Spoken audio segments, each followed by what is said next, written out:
One click, 8600 experience.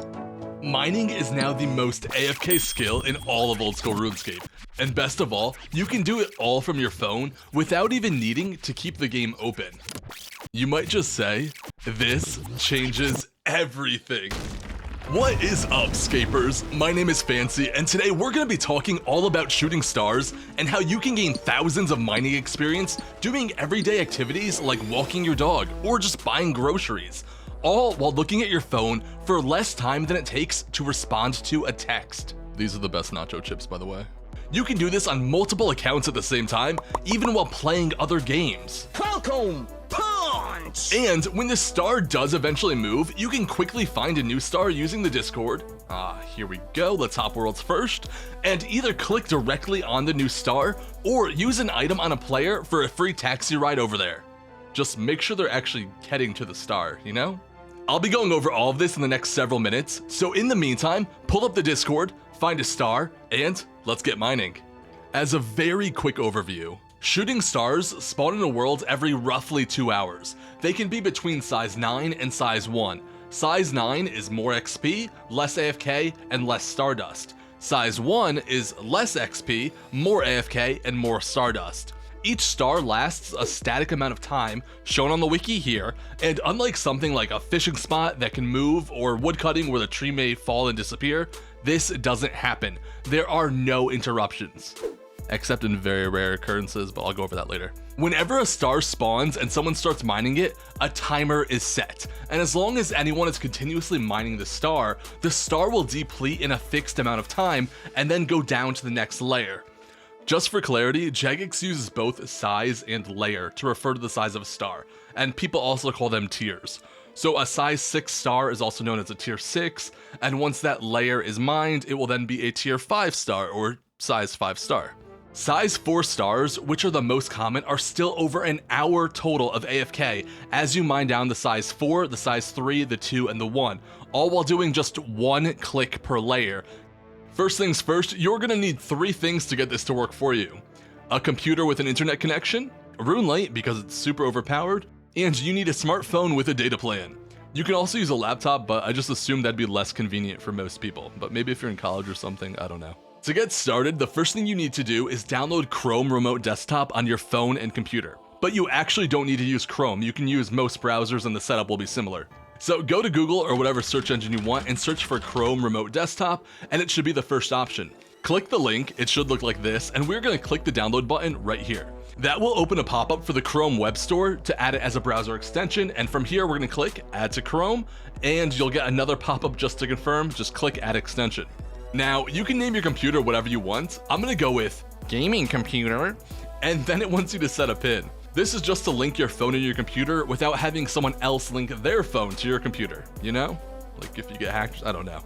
You'll probably get another pop-up from Windows, just click yes or whatever the option is, and now let's move on to the phone.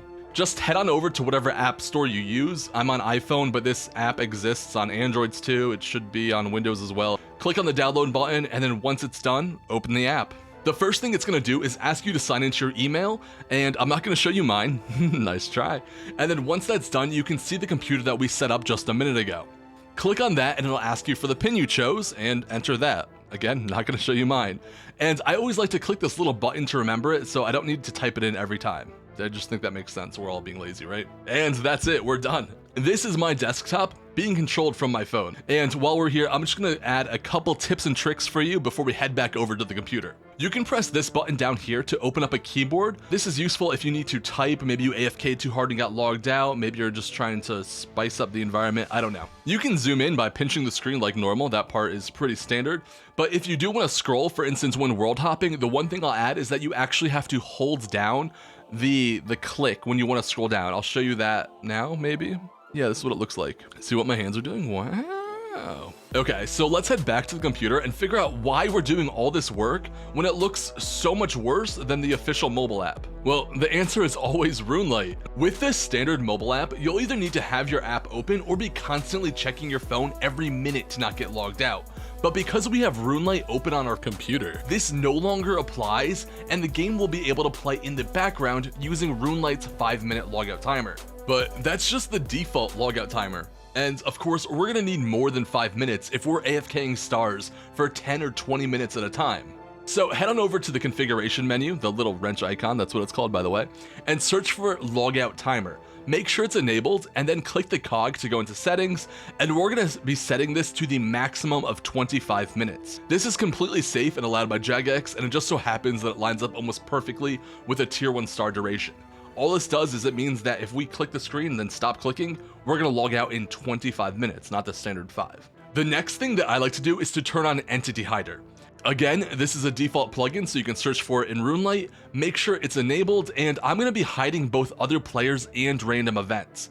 This is to remove clutter on my screen and will allow me to quickly see at a glance when I am or am not mining.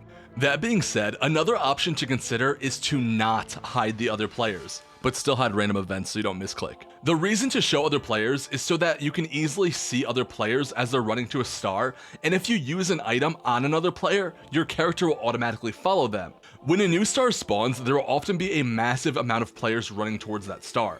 So you can just use any item in your inventory on a player running towards the star, and you will follow them all the way to the star. The next plugin that I'm going to be talking about is either the GPU plugin or the 117 HD plugin. Either works.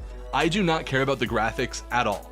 I just want a bigger render distance so I can click stars from further away. I'm going to use GPU in this example, and in GPU, I assume you know how RuneLite works by now, so get into the GPU settings.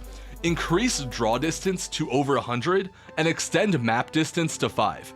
Now you can see stars or any object that you may need to click from miles away.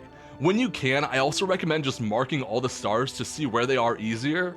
It's the Object Markers plugin. Quite often a star will spawn behind a rock or a tree, and this just makes it easy to see from a distance. Which leads me to the next plugin, Menu Entry Swapper. Open it up, go to Object Swaps, and make sure it's enabled. Now, we are going to look for a standard or just a normal tree. Hold Shift, right click on one of these, and then scroll down to Swap left click and select Walk Here. You're going to do this to any obstacle in your path, so that way you can one-click on that star from as far away as possible. In this example, I can one-click the star in front of Catherby Bank from the Camelot teleport spot. This way, I just open my phone, click the star, put my phone down as quick as possible. Next up, Stretched Mode. It just makes things bigger, and bigger is easier to click. It's also really useful if you're actually doing other stuff like banking the gems as you pass by banks. Maybe you're doing birdhouse runs, I don't know. It just makes things easier, and it's a decent option, but it also makes things uglier. Here's my settings, but just play around with it. It's a pretty simple and straightforward tool, but you never know what works best for you. And by the way, this is also a great time to make your client huge. Just honestly, just use your screen size. The most important part of all this is just to make things easy to click from a distance, because that's what we're doing. I know I'm throwing a lot of plugins at you, some that you may not normally want to use. RuneLite has profiles now, as of like a couple months ago, so you can keep all of your normal plugins and settings separate from your special star mining plugins. I would have told you that earlier, but I noticed you didn't like the video, and now you're not going to like the video purely out of spite. Soul read. Well, that's the basics of it, but now let's talk about the actual gameplay. The simple way to look at it is to use the best pickaxe you can. Upgrading your pickaxe until you can use Rune will greatly impact your XP and Stardust per hour, and upgrading to Dragon or even Crystal if you're super rich will also have a decent impact, but it's not as significant as the other tiers leading up to Rune. Otherwise, just bring Prospector if you have it, no need for Varrock plate bodies, and if you want more gems, you should be wearing a charged Amulet of Glory, and if you have one, bring a gem bag so you can store the gems you're getting from the glory. When you're mining, you collect a stackable item called Stardust, which can be exchanged to this dude right here for a Prospector Recolor, soft clay packs, bags of gems, or a celestial ring. You want to get the ring as soon as possible, as it will give you an invisible +4 mining boost, even when it's not charged, and definitely do not charge it when mining stars, it's a complete waste. For the rest of your inventory, just focus on teleports to key locations that you can easily access. A list of star locations is on the wiki, and I think it would help if you glance through it, because stars are called by rough location. For instance, if it's Falador East Bank, the star isn't in the bank, but behind it. So this star here looks good. I quickly hop to this world before going to the location, because sometimes the worlds will fill up very quickly and I don't want to get logged out. So I head over, I click my star, and then I wait to see the star's health to get an estimate of when I need to look back at my screen. So this star is mined about halfway, so I'm just gonna be like, okay, I'll check back in 5 minutes. There's a list of how long each tier of a star takes to mine. It's on screen right now, but I generally just check my phone every 10-ish minutes on all of the tiers up until the final 2 tiers. And then on a tier 1 or a tier 2, I just check back every 20 minutes, and it seems to work for me. I mean, I get tons of XP. I get about 250k XP a day doing this, just for reference. That's pretty much it for me. As I mentioned before, the star timers are static, and stars normally fall about every 2 hours, but there is some variance to this, and that's why you may notice your star randomly disappear. I'm talking like every few days doing this, not like every couple hours, but that's why. What happens is one star will fall super late, and the next star falls super early to interrupt you mining the previous star, and there can only be one star existing in a world at a time. So you're mining a star, a second star falls early, and then it cancels out the first star just disappears because you only get one star, and then you're left mining nothing. Again, super rare, so don't really worry about it.